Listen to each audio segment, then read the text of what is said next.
আমি আমিরুল ছাত্র শিবিরের কেন্দ্রীয় ছাত্র অধিকার সম্পাদক আপনাদের কাছে এসেছি ভাইয়ের পক্ষে ক্যাম্পেইন নিয়ে।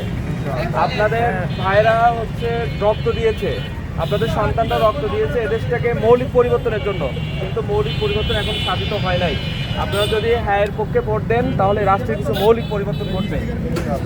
তো সেই জন্য আপনারা সবাই হ্যাঁ ভালো আছেন, ছাত্র অধিকার সম্পাদক। আমরা হ্যায়ের পক্ষে ক্যাম্পেইনে এসেছি। আপনারা যদি হ্যায়ের পক্ষে ভোট দেন তাহলে এই রাষ্ট্রের কিছু মৌলিক কাঠামোর পরিবর্তন হবে। চারটা ইস্যুকে নিয়ে হ্যায়ের পক্ষে আমরা গণভোটে আয়োজন হয়েছে। আশা করছি আপনারা হ্যায়ের পক্ষে ভোট দেবেন। জুলাই আকাঙ্ক্ষা যে বাংলাদেশ, এদেশের যে একটা পরিবর্তনের বাংলাদেশ, সেই পরিবর্তন সাধিত হবে। রাষ্ট্রের কিছু মৌলিক সমস্যা।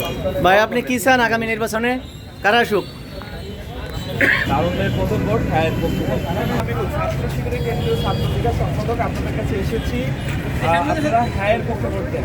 এই রাষ্ট্র আসলে 54 বছর ধরে তেমন কোনো পরিবর্তন সাধিত হয় নাই, মৌলিক কোনো পরিবর্তন হয় না। তো আপনারা যদি হ্যায়ের পক্ষে ভোট দেন তাহলে রাষ্ট্রের কিছু মৌলিক সংস্কার হবে, রাষ্ট্রের ক্ষমতার একটা ব্যালেন্স আসবে, প্রধানমন্ত্রী রাষ্ট্রের একটা ব্যালেন্স আসবে, স্বতন্ত্র প্রতিষ্ঠানগুলো যেমন সরকার ব্যালেন্স চলে আসবে। দুইটা ভোট হবে, একটা হচ্ছে গণভোট আর একটা হচ্ছে রাষ্ট্রীয় পক্ষে আমরা ক্যাম্পেইন করছি। ঠিক আছে, দোয়া করুন। ঠিক আছে, আমরা সবাইকে নিয়ে রাষ্ট্রটাকে বিনিয়োগ করতে চাই, দোয়া করবেন।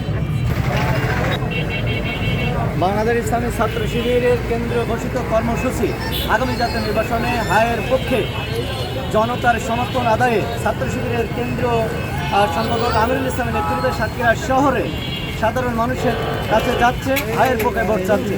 সাতক্ষীরা নিউ মার্কেট মোড় থেকে আমি অবশ্যই বিশ্বাস, সাতক্ষীরা।